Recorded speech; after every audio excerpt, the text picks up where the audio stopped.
hope you're all well. Today I am coming to you with the biggest project I've ever done that has taken the longest time. I have been filming this since January. I am doing this intro at the end of filming all of this, but this is my Booktuber favourites video. I'm going to read some of the books that have been mentioned a lot from Booktuber favourite videos for 2023, and I'm really looking forward to it. No, I am. I've had a good time with this video, I think, because it's taken me so long. I've been filming this since January and it's going up in April. I've been filming it so long that I do this with books. If it takes me too long to get through a book, it's not the book that's the problem, it's the act of me having to keep picking that book up. I get a little bit bored, and it's not the book's fault, just like it's not this vlog's fault. I just wanted to have this done and dusted way earlier than this. However, it's worked out well because this is going up while I am away, so you are getting a reading vlog while I'm away, which is great news because I'm away for 2 weeks, so you would be missing a weekly reading vlog otherwise. But yeah, I'm really excited about this video. I'm hoping it comes together okay. Obviously it's been being filmed over several months, so things that I might have filmed back in January and February I haven't seen until I come to edit this video. So we'll see how it comes together. I did want to start off, before we get into the books that I will be reading for this video, I did want to start off with two books that I had planned for this video, but I have ended up in quite the high epic fantasy slump, and I don't want to taint these books with that slump. I don't want to end up DNFing them just because I'm in that slump, or not enjoying them because I'm in that slump. So I've made the executive decision not to read them in this video. I do have them and I will get to them at some point once I'm out of this slump, but for right now it's not a good time for me to be reading them, but I wanted to mention them regardless. So the first one was mentioned by Mel Lenore, Covers with Cassidy, and also Peruse Projects, and it is The Will of the Many by James Islington. I do want to get to this one. It sounds really good. I think it's like Roman mythology and stuff, and it does sound good, and I know that Jade has recently read this and really enjoyed it. I don't have the capacity to read this right now, so unfortunately this is not in this video.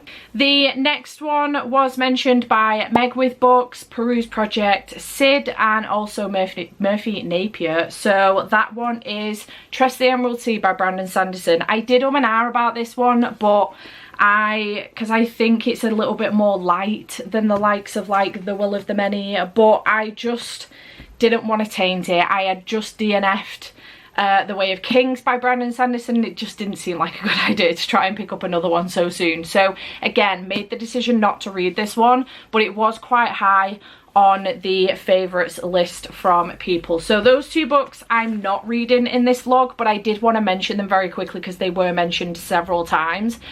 So I did just want to mention them. Okay, so this video is inspired obviously by Kayla from Books and Lala, and on that basis I wanted to pick a book off her TBR, but I needed it to be in common with somebody else. And the only book that I found that was in common with someone else, but I was interested in picking it up, because that is another one of my requirements. I need to be interested in picking it up. I don't just want to be picking it up because somebody mentioned it in a video. I do that regularly, but sometimes it doesn't work out for me. So I wanted it to be mentioned in somebody else's video that I'm interested in. The book, not the person. I'm interested in a lot of people on Booktube, you know? Not in a weird way. And that book is a book that's in common with Gavin, and I only saw Kayla and Gavin mention this book for last year for a favourite, and it is Everyone in My Family Has Killed Someone by Benjamin Stevenson, and I'm so excited about reading this one. I first heard about it from Kayla when she read it last year, and then I know that Gav really loved this one, and I got it and then really wanted to read it, and I just haven't found time to do so, so this is a perfect opportunity to do so. This is like a mystery thriller in which our narrator is going, it's like a break in the fourth wall kind of book, and they are going through the story of how everybody in their family has killed someone, but there is a murder in the background that has happened that we are trying to figure out what exactly has happened, and there's like a sum of money as well involved. So I'm really intrigued about reading this one, very excited. Next, we do have another book that was mentioned just by 2 people, but it was mentioned by 2 people that I really do trust in their recommendations, and it was mentioned by Larry Reed and also Rachel Catherine, and that book is Things We Left Behind by Lucy Score. I love the Knock 'em Out series, and I'm really excited about finishing this series off. I always have a good time with this series. This one follows Lucian and Sloane, whose story we have been getting tidbits from throughout the rest of the series, and I'm really excited to finally get to their book. This is kind of like, I don't want to say it goes as far as enemies to lovers, but like rivals to lovers, constantly nitpicking at each other, but you just know they're meant to be together. Then we do have another one just with a couple of mentions again, but this one also was recommended by Rachel Catherine and also covers with Cassidy, and it is Powerless by Lauren Roberts. I've seen a lot of people talking about this book, and it is especially hyped on TikTok, and I'm really looking forward to it. I struggle usually with YA fantasy, so I'm intrigued to see how that goes down with this one. There is also like a trials element in this one as well, a little bit like the Hunger Games, so I'm intrigued to see how that comes into play. But yeah, looking forward to reading this one. Then we've got one again recommended just by 2 people from Larry Reed and also Chandler, and that one is The Right Move by Liz Tomford. I really enjoyed the first one in this series and had a great time with it, so I'm looking forward to continuing on with this one. This follows a hockey team, NHL hockey team, and we're following different guys from the team, different players, and then a obviously female counterpart, and I really did enjoy the first one. I didn't understand why it needed to be so big, but I got it when I picked the first one up, so hopefully this will do the same for me, and I'm truly looking forward to it.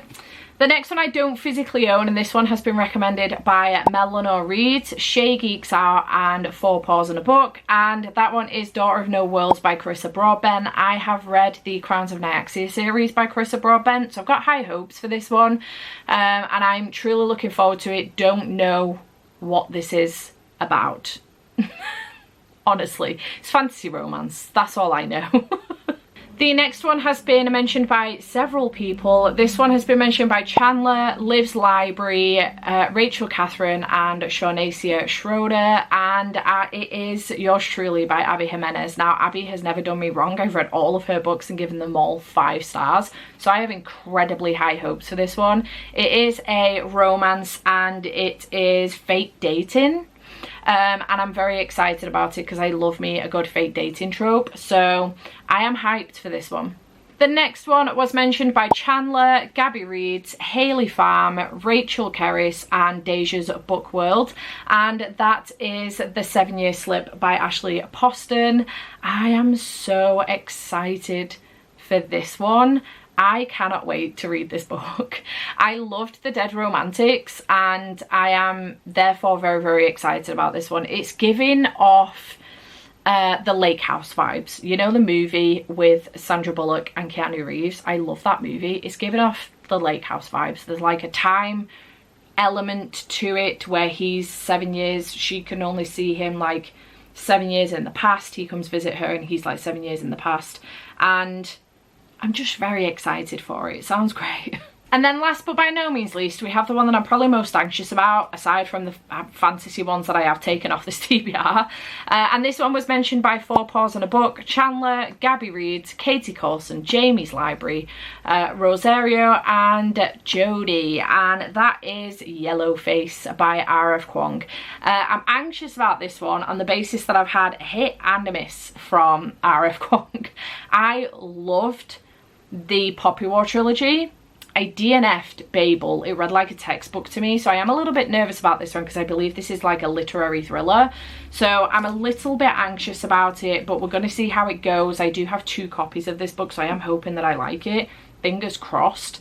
But yeah, that is the most popular one that I found on Booktube for 2023, so we will see how that one goes. And that is my 8 book TBR for this video. We will probably read them from the introduction that I gave them in, so the ones that had, you know, the least people mention them to the most people mention them, and then at the end of the video I think I might rate them in my own order. So right now this is the order that they're in, from, you know, not least popular because they were popular enough to be on this list, but, you know, to most popular, if you like. So yeah, we'll see whether or not they're in that order at the end of this video. I highly doubt it, but we will see what happens. Obviously, there is also Daughter of No Worlds in here as well, which I don't physically own a copy of. I will be reading it on my Kindle and audiobook tandem, I think. So yeah, I will update you when I've started the first book.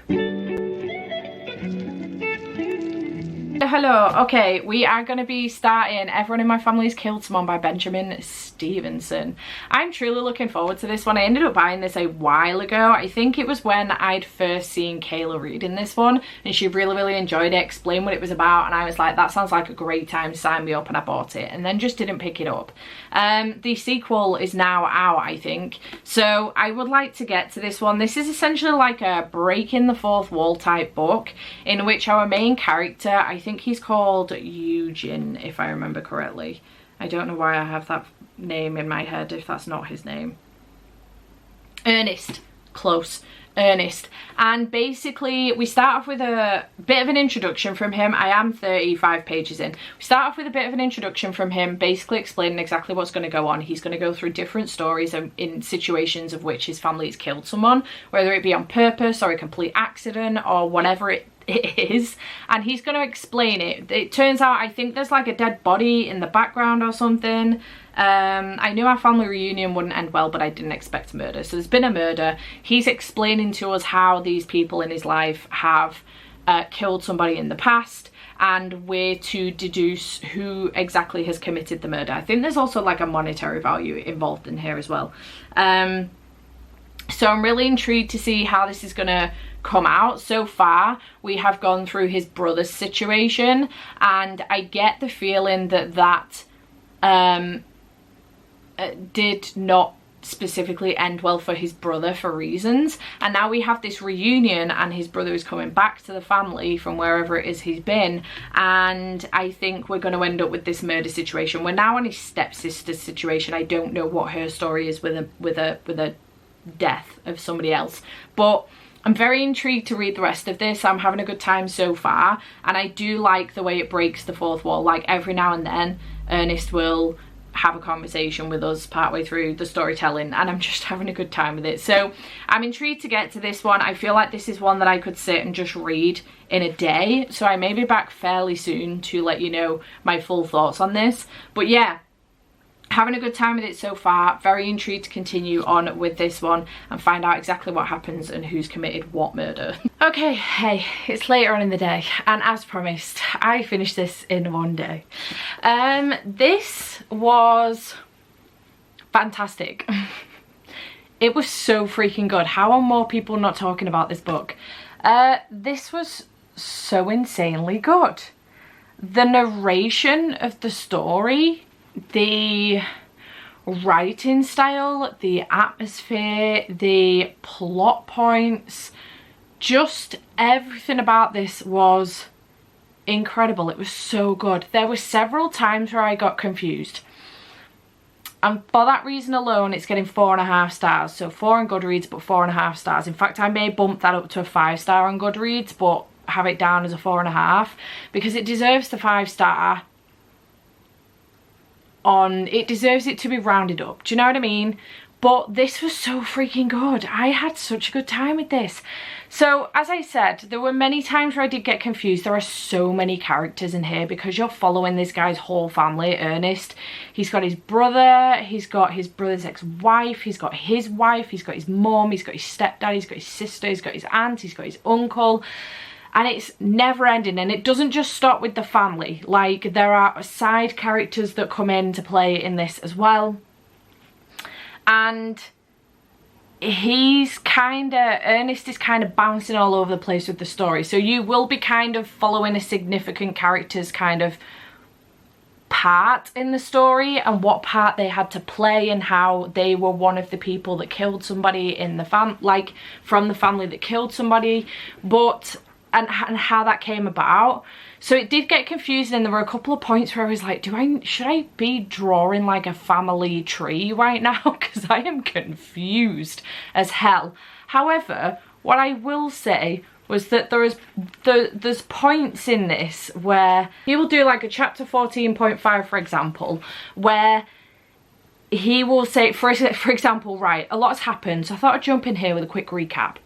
I know, it's a bit weird, but I want us all to be on the same page. If you're confident in your cognitive abilities, you can skip ahead. This is what I mean about breaking the fourth wall. Like, Ernest is literally talking to us as the reader, and I just think it's fascinating, and those recaps really helped me try and get everybody in my head straight and figure out who's who and who's done what and what's gone on, and also bring up some plot points to help us try and solve the mystery as well, along with Ernest, to be like, okay, I don't know if you noticed this, but this happened and it's because of that and this and this and this. It was just so clever, really, really clever. I felt like I, honest to God, was trying to solve the murder mystery with Ernest. And it was just so very well done. I never figured it out, and I never would have, honestly. I would not have pinned down who it was. But it was just so cleverly done. Up until this point, which is like page 405, I was super confused, and I was like, I don't know if I'm going to get through this. It took me a while to get to that point. But after that chapter, I was like, okay, I understood the breaking the fourth wall at the beginning. I got it, clever. It didn't happen too much. This point though, so clever at bringing us in as the reader into the story and getting us involved in the story and making sure that we know exactly what's going on. We're not going to get to the end of this and go, there was too many fucking characters, I just couldn't keep up with it, I have no idea what happened, blah blah blah. You are being told every step of the way exactly what's going on, and I just loved it. I thought it was really, really clever. The atmosphere of like the isolated ski cabin setting, so clever. Multiple murders, very intriguing. I just really had a good time with this. It was so good. Kayla and Gav, shout out to you two, because you know what you're talking about. I am very intrigued now. I think the next one is like everyone on this train is a suspect or something, and I'm really intrigued to pick that one up. I don't know if it's going to be following the same guy, Ernest, or whether it's like a different character entirely. I've just read the synopsis, but it doesn't give anything away about what our character's name is, which is quite funny actually, because the back of this doesn't either. It's not until you start the book that you know the guy's called Ernest. But I am intrigued about picking that one up. So yeah, I had a great time with this one. This was fantastic. 4.5 stars. Outstanding. Okay, we are moving on to Things We Left Behind by Lucy Score. I have already started this, and I'm currently 181 pages in. I still have 400 pages to go. These books are so big, but honestly, they're so good. I absolutely love this series. This is the final book in the Knockmount series, and I am having a blast. In this one, we're following Lucian and Sloane, and we have seen their story all the way through this series so far, the first 2 books, and it's great to finally get some more insight into what's going on with them. They have quite a tumultuous relationship, and they appear, I wouldn't say enemies by any stretch of the imagination, but rivals. Something has definitely gone on in their past. These two have known each other since they were kids. And something has definitely happened between them in their past that means that they no longer get on. So it's also very clear that they have feelings for each other. And I absolutely love that. I'm so excited to see how their relationship builds and what comes of it, exactly what happened in the past, how they get over whatever it was and move on into a relationship. I assume this ends in a happily ever after anyway. So yeah, I'm having a great time so far. I love Lucy Score's writing, so I'm really glad that I have 4 others of her books on my TBR.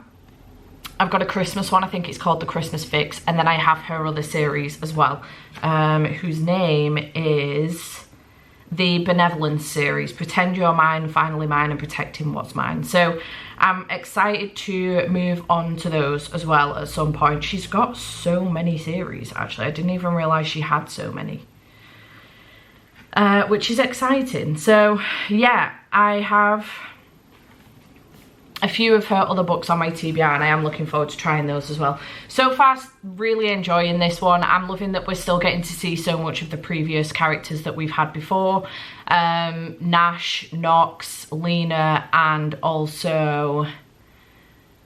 oh shit, what is Knox's partner called? I've forgotten what her name is. It's because he calls her Days. I've forgotten what her name is, but her as well. And then some of the other friends as well that are in the background too. I'm excited that we get to have crossovers with those as well. Naomi is what she's called, Days. So yeah, having a good time with this. I'm going to continue on. I'm going to continue on with it, and I will give you an update when I've finished, or when I've got another update for you. Okay, good morning. It is the next day. I have finished Things We Left Behind by Lucy Score. I really enjoyed this one. So Lucian and Sloane, we've been getting their story from the very first book. We've been getting dribs and drabs throughout the other two books, and I was so invested in them. I needed to know what had happened, and I was really invested in them, and I thought it would be some petty high school drama shit, and it wasn't. It was much deeper than that, and this book went so far. I keep forgetting, every single time I pick one of these up, I keep forgetting how kind of gritty and suspenseful these books are. They really are. They don't look it on the outside, but they are. I would classify them as romantic suspense. They have like a crime element going on in the background, in which all of the characters do end up getting involved in for one reason or another, through no fault of their own for some of them as well. And this one is absolutely no different. It does become a little bit dark as you go further in. Trigger warnings in this one for domestic abuse, so just keep your eyes peeled for that as you're going through it. But it is such a good read. I absolutely love this series. It's so good. I love the characters. I'm so fully invested in all of the characters and their relationships. I love Lucy Score's writing style. I love the town of Knockamount. So it would be nice to come back to Knockamount and see the characters again. We will see. There was an epilogue in the back of here, like a second epilogue that was like 10 years on, which was nice to see. And I did have to go back and reread that a couple of times because I started to get confused with the audiobook, because there was like crossovers, you know, it was 10 years on, so they'd had kids, and some of the older kids that were already in it have had kids, and just a lot has gone on, and it took me a minute to figure out. It blended families and all of that shit. It took me a minute to find out what was going on, but I really loved this. It was absolutely fantastic. I had such a good time. I could see why it was on quite a few people's best books of the year list, because it truly was fantastic. Just everything about it, the atmosphere, the writing, the storyline, the characters, it just never once faltered, and I had an absolute blast. So 5 stars for this one. I knew that was probably going to be the case, but you just never know, you know. So 5 freaking stars for this one. I had an absolute blast. I loved it. Hello. Okay, I have now started Powerless by Lauren Roberts, and I am 218 pages in. I really wanted to update you 100 pages in, but honestly it's been taking me a while to get here. It's not the book, it's me. I'm having a struggle. I am having a really good time with this. I'm really enjoying it. We're following Payden and we're following Kai. Kai is the son of the king, one of the sons of the king, but he is not in line for the throne. He is actually an enforcer, so he's been brought up as a soldier. His brother, Kit, which is very confusing, is in line for the throne. So, and Kai's happy with this. He doesn't want to go into the political side of things. He wants to be an enforcer. He's okay with that. Payden is from the slums, the poor side of town, and in this world, essentially, ordinaries are cast out or killed. And these are people, when the plague hit years and years ago, there ended up being a group of people called the elites who have powers, and they are the people that they are trying to breed now. So obviously they're letting elites breed with elites so that there are more elites, and they actually see ordinaries, who are people without powers, as the diseased, if you like. So they get cast out of the kingdom, and they're not allowed to be in the kingdom. If anything, it's encouraged that they're killed. So unbeknownst to Kai and everyone else other than her friend, Payden doesn't have powers. She's an ordinary. However, she's pretended her whole life that she does have psychic powers. Now one day she ends up running into Kai in the market, and somebody attempts to take his life, and she helps to save him. On top of all of this, there are these trials that happen every single year, and they are, think along the lines of the Hunger Games. Basically, you are thrown into like an arena, if you like, and it is a fight for survival. I don't know if it necessarily has to be a fight to the death, but it is a fight for survival. And this year, Paden ends up being dragged into it because she's ended up in the limelight from saving Kai. She ends up being dragged into it. Kai is also in it as well. Kit could never go in because he is to be the new king once the old king passes, but Kai can go in because he's an enforcer and it's expected that he will win. So far, I'm really enjoying this. I really like Paden as a character. I think she's a very strong character. I like that she's kind of going against the grain with everything. So little things like they had to do an interview before the trials, and it's very much so like the Hunger Games. You need to get people to be able to vote in for you and send you things while you're in the trials. Very similar to that. You need people to be able to back you when you go into the trials. So during the interviews, a lot of people, they kind of ask them what is their aim when they've during the trials, and there's kind of this given quote, if you like, that they should be saying that they're doing it for their country and they will win. Paden goes against the grain with that, and she says something like, I just want to survive. That is it. I just want to survive the trials. And it's kind of like a shock to a lot of people in the kingdom, but there is nothing anywhere that says you have to say this specific thing. So that's one of the things that she goes against the grain with. There is also a ball in which all the women tend to wear like some form of green on their dress. Well, their dress is some form of green because the royal colours are green. She goes completely against the grain with that, and I just really love that about her. I think she's great. I'm really interested in the attraction between Paden and Kai. I'm really enjoying that. I am concerned that there could be potential for a love triangle in this. I hate love triangles. I do not like them. I hate them more when it's an established relationship, but I'm not a fan of love triangles. There's only been a handful of times where it's worked for me. I don't know if that's going to work in here because there is a certain person that I want her to be with, and I'm just not sure if it's going to work out that way. I don't know which way it's going to swing, but overall I'm really enjoying it so far. I'm really liking the writing style. I'm enjoying the banter between Paden and Kai. We've just gotten to a point where they're now in the trials. I've just had like one chapter from each of them within the trials. So I'm really enjoying it so far. I'm having a good time. So I'm going to get this finished and I will come back and give you an update on my full thoughts on this one. Good morning. Okay, it's the following day and I have finished Powerless by Lauren Roberts.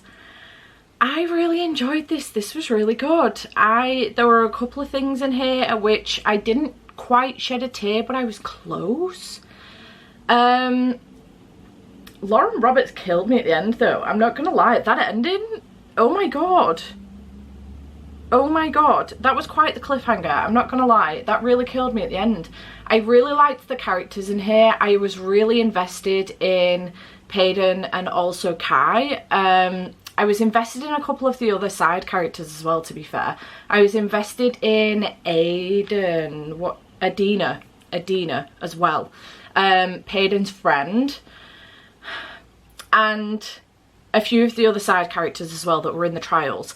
I loved the atmosphere. I thought it was really good. I thought that the trials were quite intense. Yes, this is reminiscent of the Hunger Games. I know a lot of people that don't like this book are going to have a problem with that, but it is what it is. There's so many other books out there with trials that are similar to the Hunger Games. It's a thing, you know? It's a thing that we enjoy. So don't hate it because of that. There's no need. I just thought this was really, really good. I think Lauren Roberts' writing style is fantastic. I'm really excited to read more in this series. We're getting Powerful in April, and then we get Reckless, I think, in July, if I remember the months correctly, and I'm really excited. I can't wait to get them. I had a really good time with this one, and it was definitely deserving of, I think, being a favourite by quite a few people for the year. I ended up giving this 4.5 stars. It didn't quite, it was on the cusp of a 5, but in my heart it didn't feel right to give it a 5 star. I really did enjoy it. albeit I say that, I don't really know what it is that made me think this wasn't quite a 5-star. I don't know. Maybe for me, actually, that is the potential for a love triangle. I hate love triangles, and I'm not a fan of that. But overall, really enjoyed this. I had a very good time with it. It was a very quick read once I was able to sit down and actually give it some dedication, because I was reading it in short bursts to start off with. But once I sat down last night, I ended up smashing like 284 pages out. Just smashed it out. It was really good. Once you're in the story, it's very immersive, and I think that that is kudos to Lauren for her writing, and I think she's done a fantastic job, and I'm really happy for her that this has taken off the way it has. This was really, really good. Had a great time. 4.5 stars. Outstanding. Okay, hello. We are going to go into The Right Move, by Liz Tomford, which is the second in the Windy City series. I have recently just read Mile High, and I did enjoy it. It was a good time. So we're following Ryan and Indy in this one. Ryan is Stevie's brother, twin brother from the first book, and Indy worked with Stevie on the NHL Chicago team plane, so she is a stewardess as well. And in the first book we got some backstory with Indy that I think is now going to set us up for this book. I don't really want to tell you what that is because I don't know if it is mentioned exactly what happens, but what happens is towards the end of Mile High, Indy ends up moving in with Ryan. So Ryan is an NBA player, he's very well known, and she ends up moving in with him. And they end up fake dating. She's pretending to be his adoring girlfriend, but she needs a date for an upcoming wedding where everyone I know, including my ex-boyfriend, will be in attendance. So yeah, this one sounds really, really interesting. I do love me a fake dating story, so I am very intrigued. And we have had some scenes already from Ryan and Indy in the first book. And so far they seem to have a little bit of a kind of love to argue with each other and give each other shit kind of relationship, which I'm thriving with because I love that kind of relationship. So I'm looking forward to this one. This isn't as big as the first one, so I'm hoping that I will fly through this a little bit quicker now that I've got used to Liz Tomford's writing style. It did take me around 50 pages or so to get into Mile High. I wasn't 100% certain when I first started it that I was going to enjoy it, but as the story went on, I really enjoyed myself, so I am intrigued to continue on. And I only recently finished Mile High as well. It's not like me to read books in series back to back because I do get bored very easily. If you want an example of this, you can see my Twisted series by Anna Huang vlog up here. I got very bored during that vlog. So yeah, but I'm intrigued to get to this one. I did just recently, yesterday, purchase this one, so I also got caught up as well, which is the next in the book, and I believe there's a fourth one coming out later on this year. So yeah, we're going to get into this one. Okay, hello, I am here to give you an update on The Right Move. I have now finished this. This was fantastic. I absolutely loved this. I'm really enjoying the series. I did read Mile High before I picked this one up, and I'm having a really good time with it. I didn't anticipate that I would enjoy this as much as I did. I have already mentioned, but this one is following Ryan and Indy. So Ryan is Stevie's twin brother. Stevie was in the first book, and Ryan plays basketball. Indy worked on the plane with Stevie from the first book, so that's how we've met Indy. And in this one, she's gone through a pretty bad breakup in book one. I did Google to see whether or not you could read this without reading book one, but I think that book one gives you a huge backstory into Indy's original story, and I think it's important to read them in order. So I would recommend doing that. So start off with Mile High, then go into The Right Move, because you do get her backstory, and I think had I gone into this one without having read Mile High, I'd be really mad about not having that backstory. It does go over it again, but very briefly, whereas we go into it in depth with the first book. So I will try and do this spoiler free without spoiling that book, but she is going through a breakup at the beginning of this, and Stevie is moving out of her brother's because she is now moving in with her partner, Xander's from the first book. So that is the first romance, Xander's and Stevie. So there is now a room free again at Ryan's, and he's happy to get his own space back. He loved having his sister there, and he is gutted she's moving out, but He's happy to get his space back. However, Stevie asked Ryan if Indy can move in. She's obviously going through this breakup. She's been left with nothing. He's kept the apartment and everything that they lived in together. So she's got nothing, and she is trying to save up money for a certain reason that is not mentioned on the back. I will say that infertility is a big thing in this, so just be aware of that going in. But if that doesn't give you an indication, I don't know what will. So she's trying to save up for that. Stevie knows that that's what she's trying to save up for, but Ryan doesn't. So reluctantly, he allows Indy to move in, and she is a whirlwind compared to his very organised, very simple life. Like, his apartment looks like nobody lives in it. It doesn't look lived in. I mean, he is away for a good portion of time anyway at games. And they start off kind of naughty with each other until he suddenly realizes exactly what's going on with her, and they end up building a pretty good friendship. They end up fake dating to start off with. He ends up becoming the captain for the team, but his GM, his general manager, isn't certain that Ryan's the best option for this because he can be quite hard on the team, and he's also not much of a team player, to be fair. He will play as a team, but outside of basketball and being on the court, he isn't much of a team player. So the previous captain would have them all round once a month for food at his place. Like, his mum would cook. They would do things like that, you know, like bonding sessions, so that they can get on really well. And he would go to those, but he wouldn't stay very long. However, he is very adamant that he doesn't want people in his space, in the flat, etc. So he ends up taking them out for some food, but it becomes very quick. It becomes, you know, very obvious very quickly that he's just there. He wants to talk about basketball. He's not there to bond properly. So it's trying to get him out of his shell and become more of a team player, both on and off the court. And Indy is obviously going through all of this stuff, this breakup, and then everything that she's trying to save up for, things like that. And they end up building up this friendship, and he asks her if she will fake date him, because his GM wants him to be more of a human being and not a robot. So she ends up agreeing because she gets invited to a wedding of one of her close friends who's in the circle that her ex is also in, and he will be going and has a +1. So she also then in return asks Ryan, will he go with her to this wedding? So they end up with this mutual agreement that they will fake date to help each other out, and things go from there.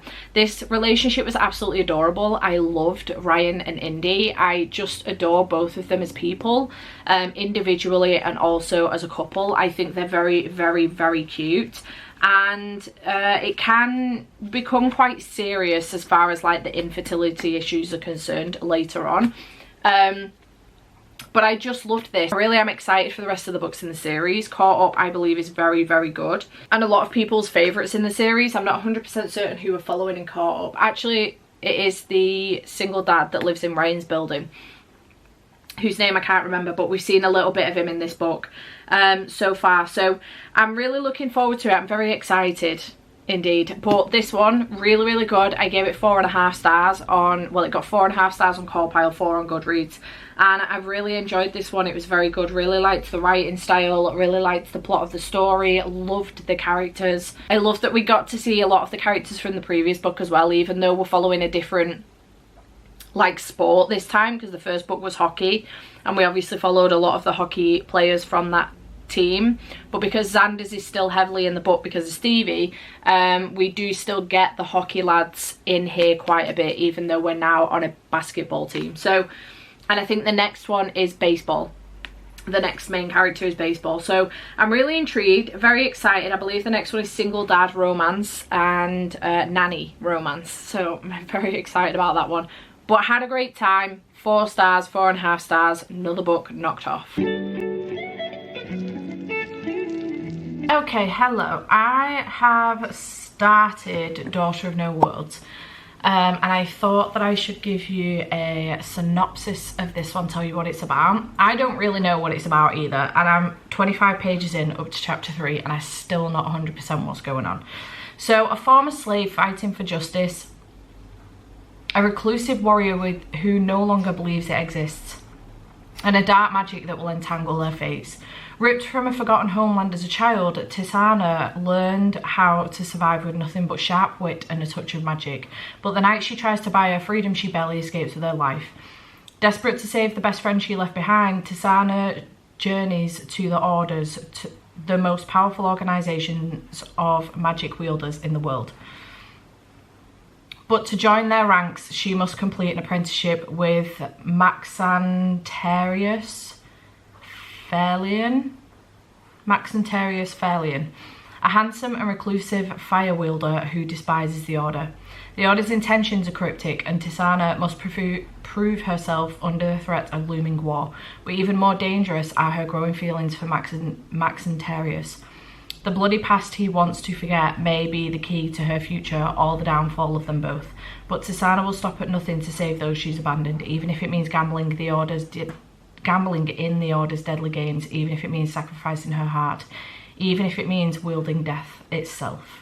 Fans of epic romantic fantasy like SJM and Raven Kennedy will devour this tale of magic, passionate romance, vengeance and redemption. So I've read from Carissa Broadbent before. I've read the Serpent series and really enjoyed it. So I know I like her writing style. This one so far in the the prologue and then the first 3 chapters.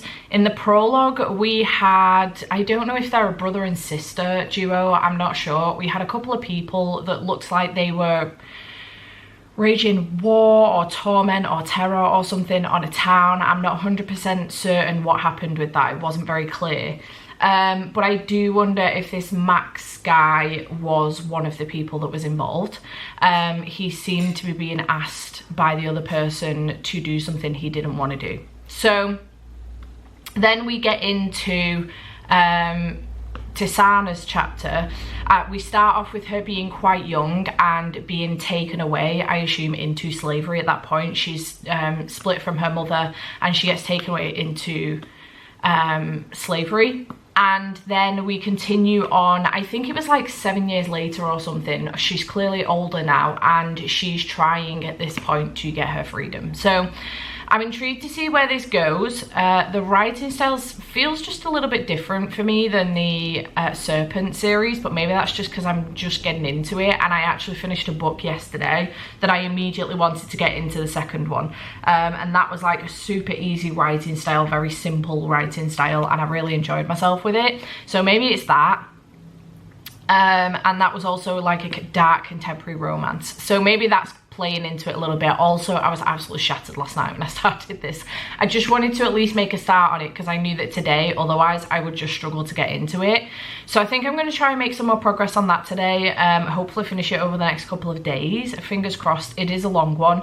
But yeah, that is my intention with this book. So I'm going to go and make some more progress on that, and I'll check in with you maybe in the middle. Keep saying that and then getting to the end of the book and being like, oh shit, should have checked in. But I'll keep you posted and let you know how it's going. Okay, hello. It's been a couple of hours and I've been reading Daughter of No Worlds. I'm currently 198 pages in, which is about 40%. Apparently, obviously, I'm on my Kindle with this because I don't physically own it. I'm having a really hard time with this one. I'm not gonna lie. I'm really struggling. I have scrolled through Goodreads and it is 4 and 5 star after 4 and 5 star after 4 and 5 star with the very rare like 1 and 2 star ratings. And I've had a look through those 1 and 2 star ratings because if you've been here a while, you know that I do this when I'm starting to doubt my thoughts on a book. And I don't have much other explanation for you other than I'm bored. I am bored. Tisana's story so far, she has been, obviously she's a slave, or she was a slave. And we are getting a little bit of backstory now, 40% into exactly what she kind of went through during her time as being a slave. Up until that point, we weren't getting much else. I don't know much about this girl other than the fact that she's 21 and she was a slave. That's it. I don't know much else about her. And she's the not like other girls kind of girl. in which she's like perfect at everything. She's currently training to be part of the order, and she seems to be picking it up pretty well. She's going to go up against other people who have been training to be in the order for the last 8 months. So I get the feeling that she's going to end up doing really, really well and becoming part of the order, and it's going to be a case of this woman just picks up anything that she can do other than dancing. She's not very good at dancing. So that is all I know about her so far. I don't know about her past. I don't know how she got in a position where she ended up becoming a slave, other than the fact that we got the first scene with her mother and she ended up kind of like offering herself up for slavery because her mum thought it would be a better life than where she would end up, which was probably dead.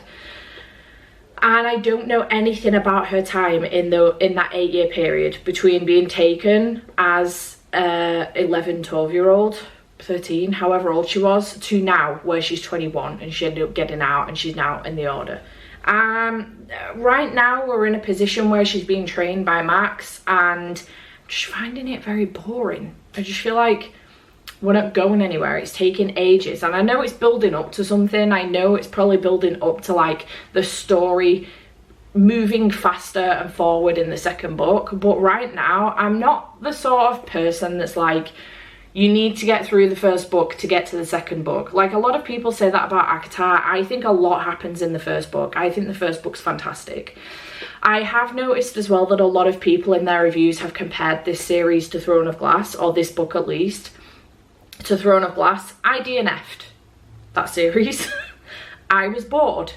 So on that basis, maybe it's not that surprising that I'm not enjoying this one. I just don't know what to do with it. I don't know what to do with it. I'm aware from reviews that partway through we do start to get a dual POV with Max. And I'm like, do I wait to get to that point in the hope that it gets better? But I'm just not having a good time, I'm not gonna lie. I'm really, really bored. I think what I'm gonna do is put it down for today. I was gonna try and get like 50% through, if not further, or even try and finish it. There's like 3 hours and 39 minutes left of the audio. If this was a 300 odd page book as opposed to a 5/600 page book, I would force myself through it. But I'm just truly not enjoying myself, and that 339 pages could be spent on another book that I'm actually going to enjoy.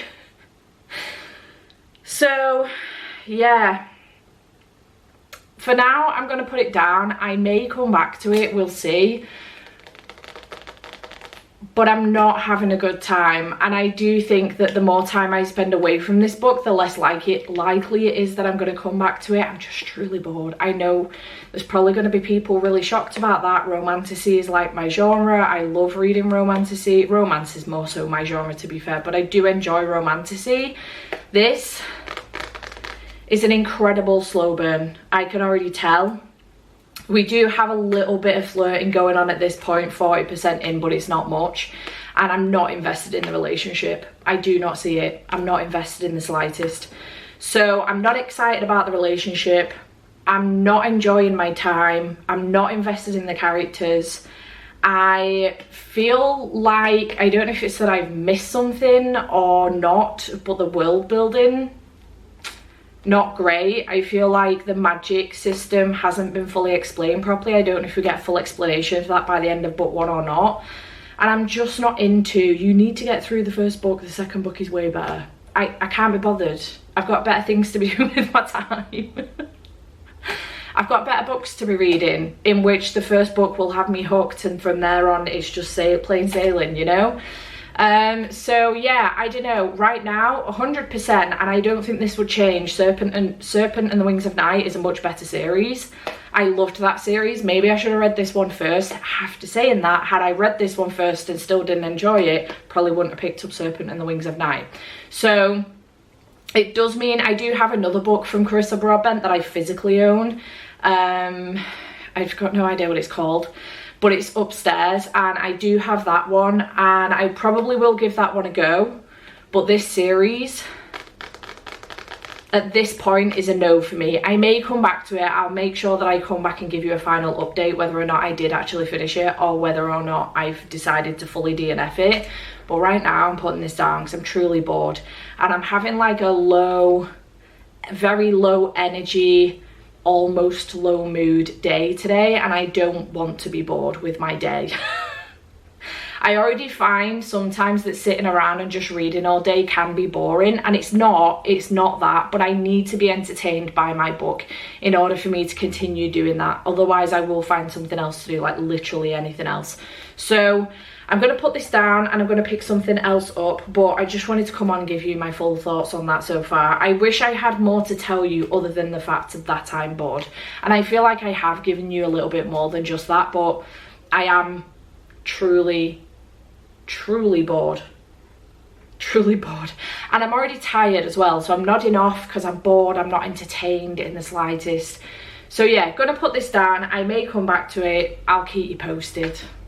Okay, hello. I wanted to come on and give you one final update on Daughter of No World. I did in fact decide to DNF it. I left it for a couple of days to see whether or not it was my mood or whether or not it was the book, and it's now been, I think, a couple of weeks, and I still have no interest in coming back to the book. So I have now DNF'd Daughter of No Worlds. I did not see that coming. I'm not too happy about it, I'm not gonna lie. I have one other Carissa Broadbent book on my shelves, and it's Slaying the Vampire Conqueror, so we'll have to see whether or not that one works for me, but Daughter of No Worlds was a bust. So it is what it is. I am truly not happy about the situation, but I'm not going to force myself through it if I'm not having a good time. So yeah, that is, there's nothing I can do about it. It is what it is. So yeah, that is a bust on Daughter of No Worlds, unfortunately. Alright, first of all, excuse the state of me. Yesterday was a migraine day. I have a migraine hangover and I am in no fit state to be washing my hair. So we've put a hat on today and just braided my hair because I truly cannot be bothered. But I'm here to chat with you about yours truly. Now, funny story about this. Yesterday was a migraine day. I did nothing all day. And then at 10 o'clock I came alive. I came into recovery. This happens to me all the fucking time. So I started my day. 10 p.m. I started my day, and what I did was I read a video for a vlog I was already filming. No, I didn't. That makes no sense. I read a video for a vlog I was already filming. I read a book for a vlog I was already filming, which was just a manga, and then I made the decision to start yours truly. And my intention was to get, like, I don't know, 50, 100 pages in, and then come and update you today on exactly what the synopsis is of this book and what I'm thinking so far. However, can you guess what I'm going to say? I accidentally read this whole book. The whole thing last night. 5 o'clock I went to bed this morning. Do I feel any better today? Not particularly. I have a throbbing over my right eye, and every time I speak it throbs. I've just eaten so that I can take some ibuprofen because we're not having a good time over here. But regardless, I read the whole of Yours Truly yesterday by Abby Jimenez. If that doesn't tell you my thoughts on this book, I don't know what will. This was fantastic. Abby Jimenez does it again. She knocks it out of the park. This is my 5th book from her. This is my 5th 5-star from her, and she is probably, I would have to check, to be honest, because I think Lindsay Kelk still has more 5 stars from me than Abby Jimenez does, but she's probably like my 2nd favourite author of all time, based on stats alone.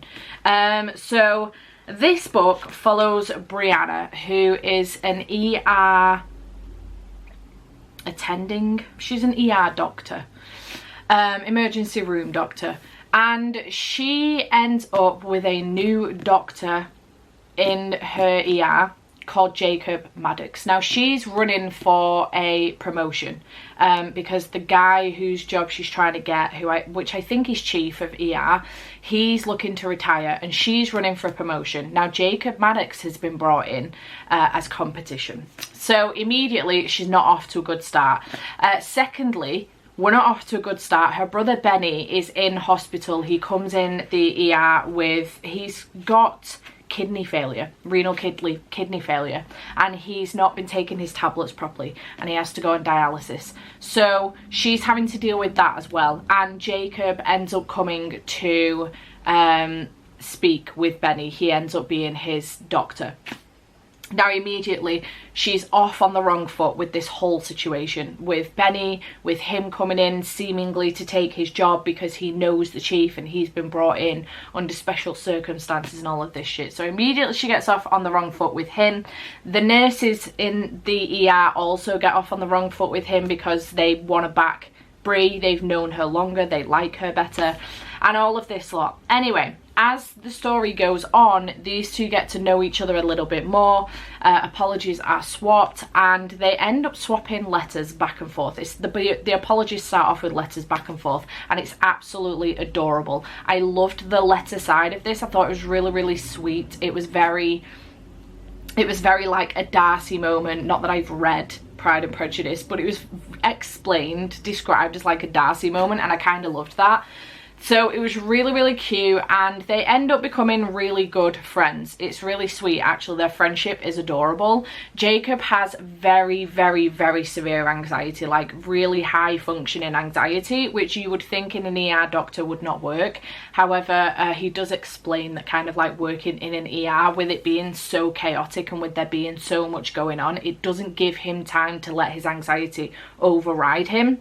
So it actually calms him. He finds it a calming place, which is great for him, you know. The anxiety rep in here was outstanding. I did see a lot of myself in Jacob with some of the anxious things, some of the ways his anxiety can control his mind, the way that he can completely spiral from one sentence from a person or something a person has done, the way his mind just completely spirals, and he will spend all night up thinking about all the different scenarios that could be going on in this situation, when 9 times out of 10 none of them happening. But the way that your mind can spiral is terrifying and absolutely horrific. So that was really fascinating to me. I think Abby Jimenez did a fantastic job with that. Also his social anxiety, I struggle not as much with as Jacob does, but I also struggle with social anxiety sometimes. Some days I'm just like, nope, today's a day for staying in. I don't need 2 people today. And other times I'm like, I need 2 people today. I haven't peopled for a few days and I need 2 people today. So his is very, very severe, to the point that if they're going out for food, he has, I mean, I do this as well, but if they're going out for food, he has to know where, so that he can check the menu, make his decision on what he's eating, so that he knows before he even goes. I do need to do that on occasion as well, but his is every single time they go out. If he's going somewhere he's never been before, he needs to know the address. Naturally, everybody does. He needs to know the address. He needs a picture of where he can park, so that he knows exactly where to park when he gets there, so he's not flapping and panicking.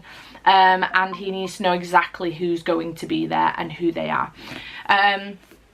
Different things like this. So his social anxiety as well, through the roof. And Bree picks up on this very, very quickly. Now, the other thing going on in the background with this is that Bree's going through a divorce. And Jacob is going through a breakup. Let me just check that I'm not going to spoil anything. Okay, it's not mentioned. He's also just gone through a breakup, but that situation does get very complicated. In the meantime, while all of this shit's been going down in the beginning when they're not getting on, Jacob finds out more about Bree's brother, Benny, and the situation that he's in. And he, it turns out, is a universal donor, and Benny has a very rare blood type. So he makes the decision with his friend Anders, who also works in the hospital, to run the tests to see whether or not he could donate a kidney to Benny. And it turns out that he can. And he ends up being the donator. Donator? He ends up donating his kidney. The donor. He's the perfect donor.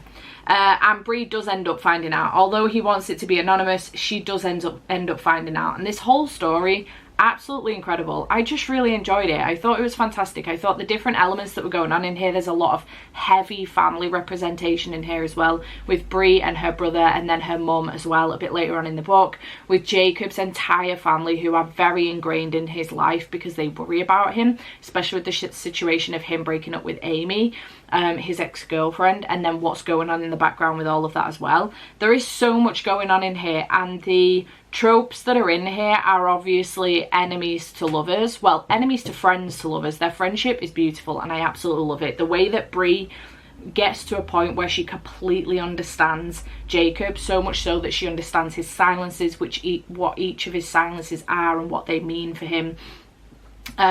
What she can see exactly in this moment, how anxious he is and how to deal with that as well. She's always dealt with it with Benny, because he's got quite severe anxiety as well, not the level of Jacob, but relatively severe anxiety as well.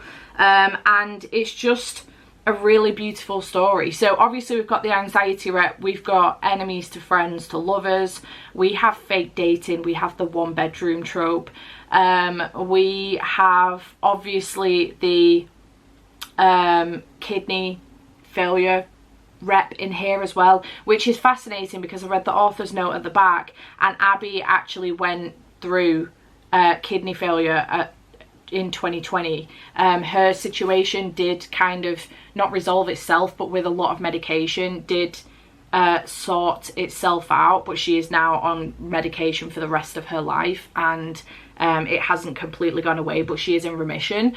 But it's just fascinating to me that she brings so much of her real life into her books, and I kind of love her for that. I think it's fantastic, and I truly love this. 5 stars. It was outstanding, and I got up to pee once. I read it in literally one sitting, and it was so good, and I 10 out of 10 would recommend this. 5 stars. I think this may be my favorite book of the video. I'm not sure. I will have to go back and see, but I'm not 100% certain. At the end of the video I will let you know in order what my favorite to least favorite was. But yeah, absolutely love this. 5 stars. So freaking good, and I would recommend it. Okay, hello. I am here to tell you about the 7-year slip, which I'm already halfway through. Okay, so this book is following Clementine West and also Iwan, and basically 6 months ago something really bad happened in Clementine's life. She had like the worst day of her life, and she's now completely focused on her work and also staying busy, taking no risks, and also keeping her heart safe because it really hurt her badly. However, she comes home from work one day and there is a man in, oh no, she doesn't come home from work one day, she's asleep. She's asleep and someone's waking her up. She can't figure out what the hell is going on. It turns out this man, Iwan, lives 7 years in the past, and he keeps turning up at her apartment. And she starts finding herself in a situation where she starts falling for this man. But he lives 7 years in the past, which, you know, is just a little bit of a minor inconvenience. He doesn't know he lives 7 years in the past. She does. And there will be like days where he might not show up, and then there will be, you know, a day where he will show up. If she goes to sleep, he tends not to be there the following morning. So he just thinks that they're sharing this apartment for the time being that was her aunt's apartment, and she's allowed him to stay there in his time. However, in current day, Clementine lives there, which is where the confusion has come in, and I'm really enjoying this so far. Yet again, Ashley Poston does it with the writing style and bringing this very strange magical element into a very simple contemporary book, and I'm really enjoying it. I'm having such a good time. I love Clementine. I'm enjoying Iwan's character, but I'm interested now. We've gotten to a point where we've kind of had a little bit of a switch, and the two worlds have kind of collided a little bit. If you've ever watched the movie The Lake House with Sandra Bullock and also Keanu Reeves, very similar to this. If you enjoy The Lake House, you will love this. If you love this, you will enjoy The Lake House if you've never watched it. Very similar vibes. I freaking love that movie. You know what, I might watch that this evening. I freaking love that movie. It's so good. I watch it a couple of times every year. and I just really enjoy it. It's such a beautiful movie, and this turned out to be a very, very beautiful story, and I'm really enjoying it. Very similar to like The Dead Romantics, just such a beautiful story that has got just a very little sprinkle of magical element to it, and I'm just having a thoroughly good time, and I'm really enjoying it. So this was a great shout. I can see why so many people did pick this one for their favourites of the year. And I'm just really enjoying it. I am hoping that I will finish this either this evening, it's already quite late in the day, it's like 7 o'clock, or tomorrow morning. But I'm having a fantastic time with this one. So yeah, really enjoying it so far. Would recommend. It's definitely on course for like a 4-star, if not a 5. So far I'm not having any problems with it, so I'm intrigued to find out how this is going to go and how it's all going to wrap up in the end, whether or not it will wrap up similar to like The Lake House or whether it will be different. I will neither confirm nor deny to like when I finish this and I come and wrap it up for you, because I don't want to spoil it for you if you've watched The Lake House and then you want to pick this up, or whatever, vice versa for if you've read this but you want to watch The Lake House. I don't want to spoil it either way. But yeah, so far really, really, really thoroughly enjoying this. I'm enjoying the conversations that Clem and also Ewan are having, and I'm enjoying the interactions between Clem and her friends as well. This is obviously quite a strange situation for her because they know about Ewan to begin with, but they don't know that he lives 7 years in the past. So now that we've kind of had this collision of things, she's struggling to speak to them about it. If you've read the book, you'll understand what I mean. If you haven't, pick it up. But I'm loving it so far. I'm having a really good time. It makes my heart very, very warm. So yeah, really enjoying this one. I'm gonna bounce so that I can get myself sorted out for the evening, potentially go and watch The Lake House if I can locate it somewhere to watch, and I will check back in with you when I have finished this book. Hello. Okay, I just finished The 7-Year Slip. It's the next day. I'm in the same sweater, whatever.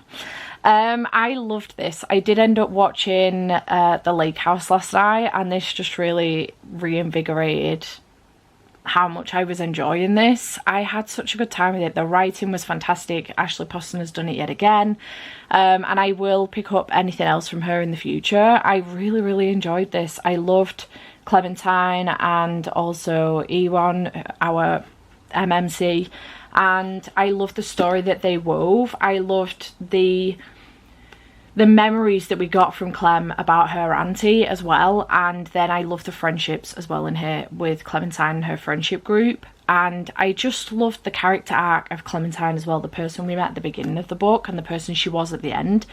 Incredible. Same with Ewan, because this is obviously not, kind of is over the span of 7 years, but also not. We get little incidents with Clementine over 7 years. And I just truly love this. I thought it was done very, very well. I love the sprinkle of magic in here with, you know, the room whenever she, well, not all the time, but when she would walk in and Ewan was there, and it was like 7 years prior to the current day where she was. It was just so, so good, and I really, really loved it. Again, I will reiterate, if you enjoyed this and you haven't watched The Lake House, please do so.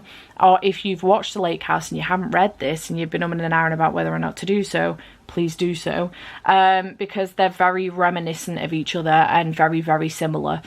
So yeah, I've truly, truly loved this. I've given it 5 stars. It was so good, so, so good, and I can see why it was in a lot of people's top 10 of the year. I really wanted to get to it before the end of last year, but I didn't get a chance to do so, so I'm really glad that I've read it for this video, and I had such a fantastic time and would highly, highly recommend. So yeah, another book done. Okay, hello. We are going to be reading Yellowface next. This one is by R.F. Kuang, and I am going into this not 100% certain that I'm going to like it. I'm trying to go into it with an open mind, but I have had both good and bad experiences with R.F. Kuang. I loved the Poppy War trilogy, absolutely loved it. I DNF'd Babel about 250 pages in. I was not enjoying my time with that book. It felt like it read like a textbook and I didn't enjoy it. This is a literary thriller. On the back it says the thriller everyone is going to be talking about. But I feel like it's like more literary than just a bog standard thriller. So the synopsis for this is that Athena Lou is a literary darling and June Hayward is literary nobody. So Athena dies in a freak accident and June ends up stealing her manuscript after she's passed away, and passing it off as her own. Now this manuscript is about Chinese slaves within World War I, I believe, and June Hayward is white, and it is about this entire process through publishing this book and it becoming a #1 bestseller and having to go through that entire process, and she's not even written the book. So as evidence threatens June's stolen success, she discovers exactly how far she will go to keep what she thinks she deserves. What happens next is entirely everyone's fault. So yeah, we're going to give this one a go. This is the Fairy Loot edition. I do have a Waterstones edition as well, which is both signed and personalised. So I'm going to have to see whether or not I do actually like this. But yeah. So I'm gonna go make a start on this and we will see how we get on. Okay, hello, I am here to give you an update on Yellowface. This book. Okay, I got to page 134. I gave it a really good go and that was over the course of 2 days. I made it to around like the 70 page mark or something, and then I gave it another really good go with another like 50 pages or so. This book is not for me and I'm really sad about it. I'm really sad about it. Okay, so the writing, R.F. Kuang is fantastic. Her mind is incredible and the things that she can do with her words, phenomenal. Totally understand what she's trying to do with this book. It's just not for me specifically. So this is a literary thriller. Love me a thriller, not into my literary books in the slightest. It's just not, it doesn't work for me. Our main character that we end up following is June. And I can't stand this woman. And I know that's the point. The point is that you're not supposed to be able to, you're not supposed to like her. That's kind of the point. I understand that.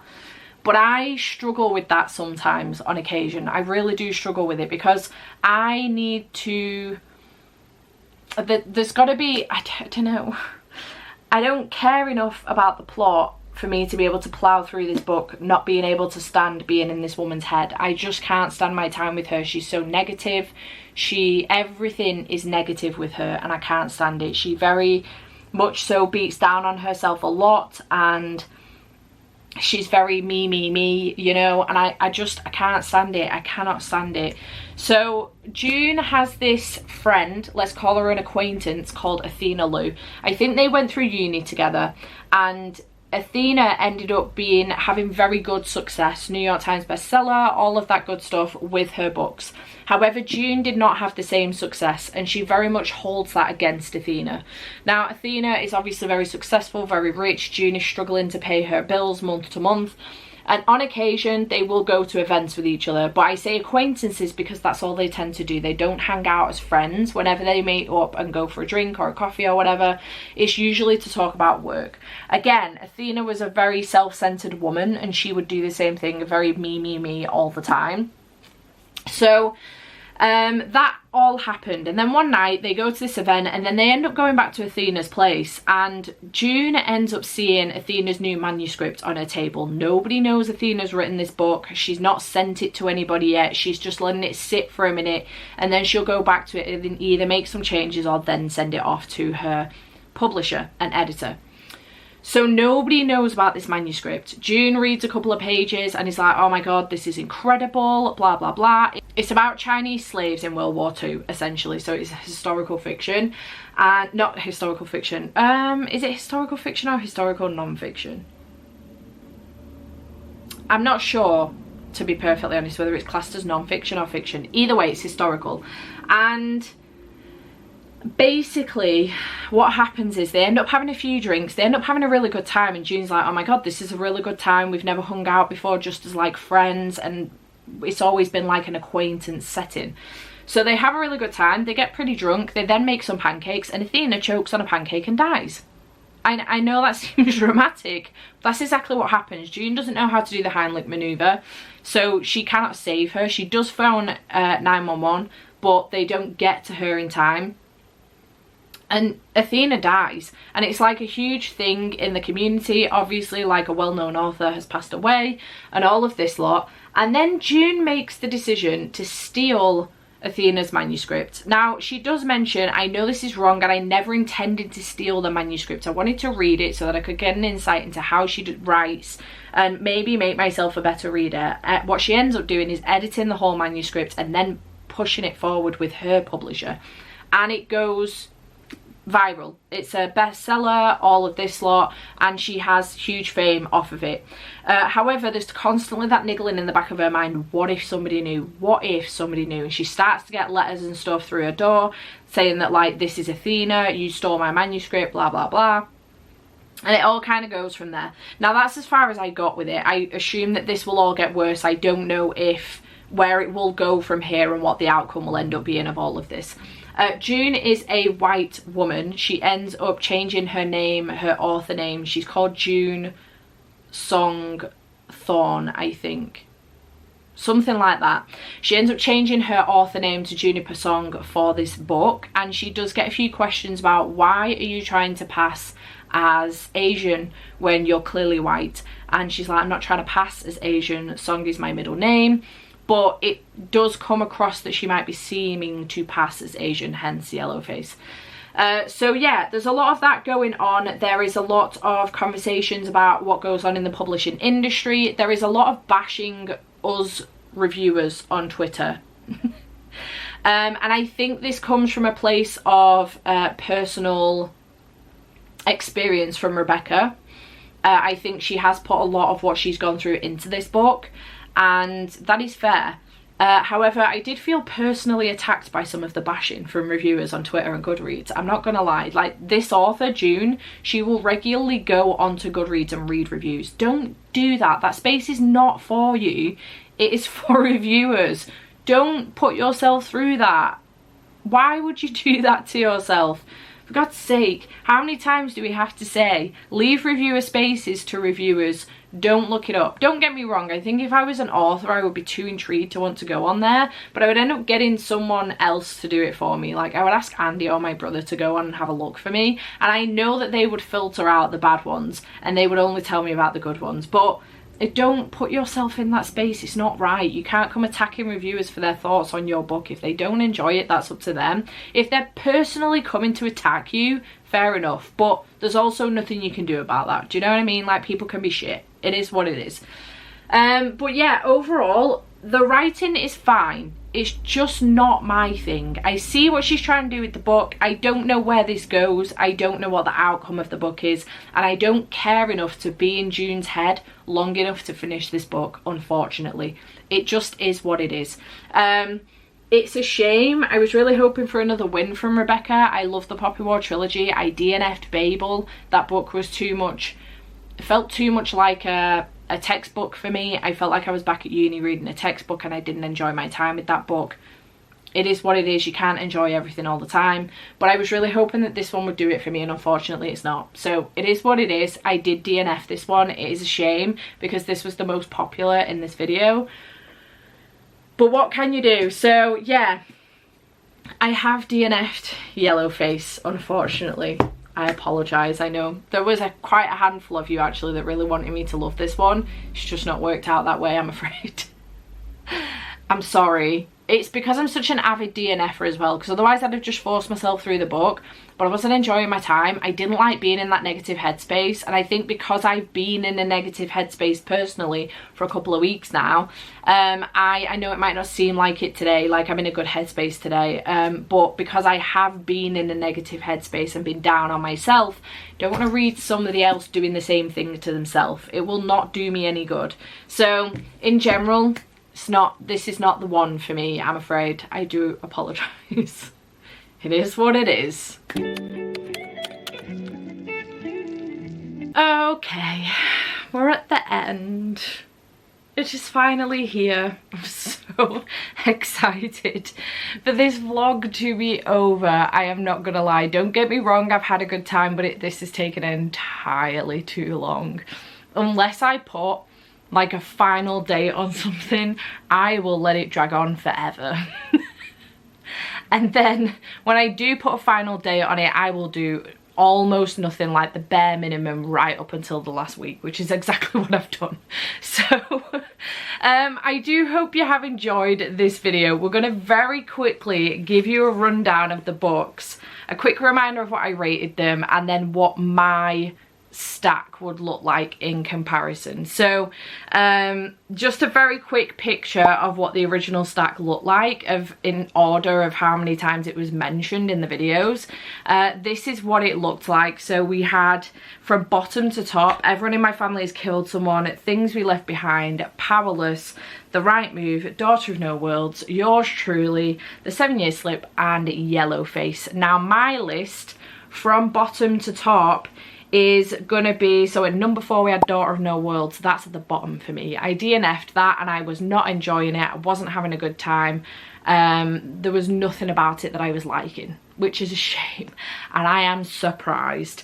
Then on the 7th spot for me, which was the number 1 spot for everybody else, was Yellowface by R.F. Kuang. I DNF'd this one. I did say at the beginning of this video I wasn't certain that I was going to enjoy this one. It is literary thriller. Literary fiction is not my jam. And I was